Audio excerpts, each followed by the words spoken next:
Chodesh Mevorach, Hanouka Sameach à tout le monde. Comme chaque matin, une petite halakha. Juste, je tenais à rappeler à tout le monde que lorsqu'on allume les bougies de Hanouka, il ne faut pas oublier un élément important.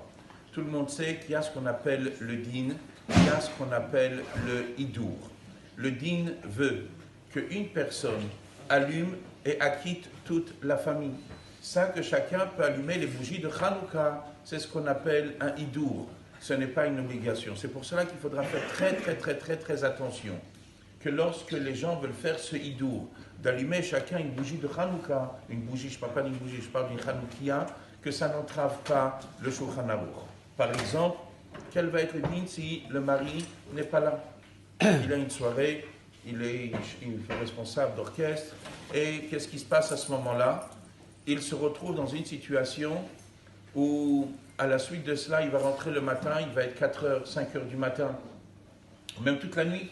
Il rentre le matin, après Amoud HaShachar. Après Amoud HaShachar, c'est plus le devoir d'allumer. Et qu'est-ce qu'il fait? Il fait que sa femme n'allume pas, ou que lui, il va arriver, il va allumer un moment où ce temps où il va allumer, ça va être vraiment, comme on dit, c'est pas le bon moment. Dit là à la fin, sa femme a un devoir d'allumer les bougies de Hanouka. Sa femme, comme elle a un devoir d'allumer les bougies de Hanouka, elle peut être elle-même le chaliard de son mari. Et elle allume les bougies de Hanouka et elle acquitte son mari. D'après le din, une femme allume les bougies de Hanouka et elle acquitte son mari. Pourquoi? Parce que c'est ner ish ou beito. On n'a pas besoin que chacun allume. Donc dès que la femme allume les bougies de Hanouka, elle peut acquitter son mari. Plus que ça, la halakha préconise, c'est pas simplement comme ça. C'est-à-dire, il est en voyage, elle peut allumer les bougies de Hanouka, particulièrement pour les Sfaradim. Que pour les Sfaradim, qui ont l'habitude d'allumer une seule personne allume les bougies de Hanouka. Donc la femme allume, le mari dit à sa femme, voilà, surtout que si en temps et en heure elle est à la maison, le mari dit à sa femme, dès que ça arrive le moment, allume, je te nomme Shaliach, tu allumes les bougies de Hanouka et elle acquitte son mari.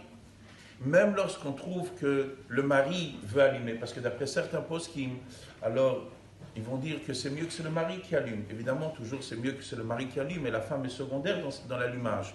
Et donc dans un cas comme ça, il faudra faire attention que même si c'est mieux qu'il allume, c'est que lorsqu'elle arrive, elle est réveillée. Mais si elle n'est pas réveillée, qu'est-ce qu'on a gagné? C'est-à-dire le mari va allumer une bougie et la femme ne va pas participer. Je ne parle même pas dans le cas où les enfants ne participent même pas à la mitzvah. Donc vous imaginez, tout Hanouka, c'est plus Soumenissa, c'est un devoir de faire savoir le miracle. Et le mari il dit, attends, il arrive, les enfants ils dorment, il faut les réveiller, il faut réveiller sa femme. Quelle ambiance c'est dans la maison? Donc dans un cas comme ça, c'est sûr et certain que c'est mieux que le mari dit à sa femme en temps en heure, allume les bougies de Hanouka, quand c'est l'heure exacte pour allumer les bougies, c'est-à-dire tout de suite.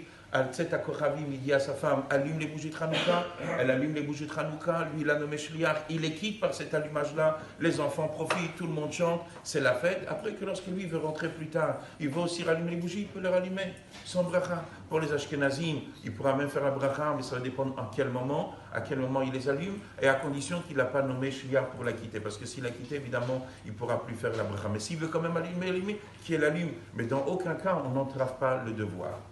En dehors de ça, ce qu'il faut savoir, c'est que ce devoir-là, qu'on a dit que la femme peut acquitter le mari, évidemment lorsqu'on parle qu'on est dans la maison.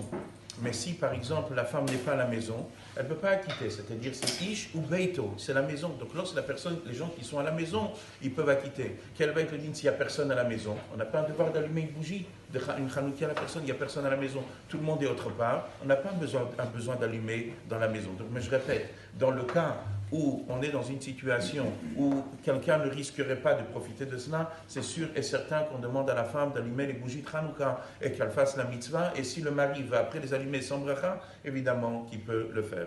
Hanouka Sameach, Chazak, U'Bruchim.